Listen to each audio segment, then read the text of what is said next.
All right, today we're going to crack open a story about one of the world's most trusted digital security tools. And let me tell you, it's about a discovery that sent some serious shockwaves through the entire cybersecurity community. So yeah, let's just dive right in.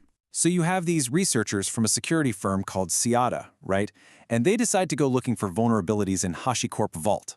Now, they didn't just find one. No, they found 9. That's right, 9 previously unknown, zero-day vulnerabilities. Every single one of them a potential key for an attacker to just walk right in. And that, of course, raises a pretty terrifying question. I mean, what happens when the one tool that's designed to be the ultimate gatekeeper for all of your company's secrets, the very foundation of your entire trust model, what happens when that has cracks in it? Okay, so to really get why this is such a huge deal, we first have to understand what Vault even is, and why it plays such a critical role in, well, pretty much all modern infrastructure. Okay, so think of Vault as like the digital Fort Knox for a company's most sensitive data. We're talking API keys, passwords, certificates, you name it. Basically everything you need to run a modern application. And here's the thing, for a lot of companies, it isn't just part of their trust model, it is the trust model. Which means if Vault gets compromised, everything it protects is compromised too. Game over. So the question is, how did these researchers even begin to pick this digital lock? Well, it didn't start with some big explosive hack. No, it started with something much quieter, just some subtle logic flaws in Vault's most common defenses.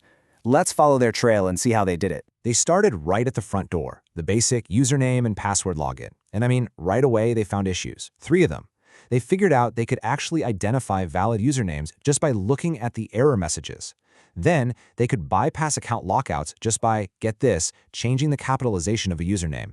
And they could even use tiny differences in server response times to confirm if a user existed.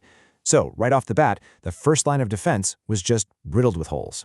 Now here's where it gets really clever. It all comes down to this simple, tiny mismatch in logic. See, when Vault was connected to something like an LDAP server, it saw usernames with different spacing or capitalization as completely separate accounts. But the LDAP server, it knew they were all the same user. And the result of that tiny mismatch, an attacker could get billions, yes, billions of password guesses against a single account, totally sidestepping any brute force protection. Oh, but it gets so much worse. If a company had 2 specific, and by the way, not uncommon settings enabled, an attacker could use this exact same logic mismatch to bypass multi-factor authentication completely. You heard that right. An attacker could log in, and because of how Vault figured out who they were, the MFA challenge just never even happened. It was completely skipped. So next, the researchers turned their focus to the MFA system itself, and they found it could be just systematically broken down. They could figure out which codes had just been used from the error messages, they could reuse a one-time code just by adding a space to it, and they could get around rate limits by just waiting 30 seconds or switching identities. The key takeaway here, that crucial second factor of authentication, well, it wasn't much of a defense at all. Okay, so let's take stock. An attacker is in. They've picked the basic locks, they've even jumped right over the MFA wall. But they're still just a standard admin. The real prize, the holy grail, is root, total and complete control. And the way they got there? Well, it revealed the most elegant, simple flaw of the entire bunch. Now you'd think Vault would have a defense for this exact scenario, right? And it does. It has a hard-coded rule built right into its core. It's explicitly designed to block anyone, even a legit administrator, from giving themselves the all-powerful root policy. It's supposed to be the final unbreakable safeguard. But here's the brilliant and kind of terrifying flaw. The system did its checks in 2 stages. First validation, then enforcement. The validation check was super specific. It only looked for the exact 4-letter word root. But the enforcement stage, which came later, would clean up the input. It would trim spaces and make everything lowercase. So what did the attacker do? They just submitted root with a space in front, or root in all caps. The validation check completely missed it, but the enforcement layer just went, oh, I know what you mean, and happily turned it into root, granting full root privileges. And just like that, boom! An attacker who just had admin access a second ago now has a root token. They own Vault. They have the keys to the entire digital kingdom. And it all came down to a single, subtle little logic flaw. But you know what? Owning Vault isn't even the final endgame. The ultimate prize is owning the actual server it's running on. And this is the climax of the story, how they achieved a full system takeover, something we call remote code execution. This part of the attack was just pure genius. It was all about chaining perfectly legitimate features together in ways nobody ever intended. First, they used the audit log system to sneakily write a malicious script to the server's disk. Then, they tricked Vault into telling them where its plugin directory was, and then they just moved their file right into that directory and even used another setting to make the file executable.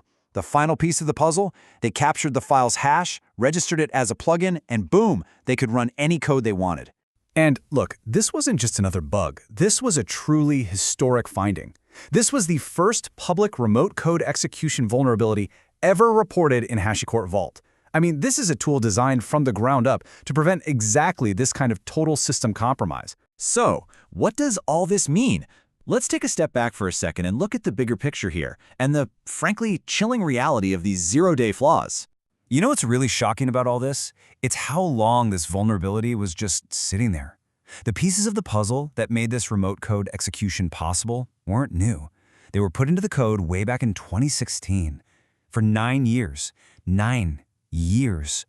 One of the most critical security tools in the world had a flaw that could lead to a complete takeover, and absolutely no one knew. Okay, so what's the takeaway? What should you be doing right now? Well, the recommendations from the experts are super clear and pretty urgent. First, and this is the big one, patch Vault, like right now. Then you need to do an emergency rotation of all your secrets and tighten up those TTLs. After that, audit your access policies and get rid of any overprivileged roles. And finally, you really should run a tabletop exercise, simulate a breach, and figure out what you would actually do. And all of this really leaves us with a final, powerful thought that comes directly from the researchers. We just can't assume that the tools we put all our trust in are inherently secure anymore. The trust model itself, that's the new attack surface. And in a world like that, constant, deep scrutiny isn't just a good idea. It's probably the only real protection we have left.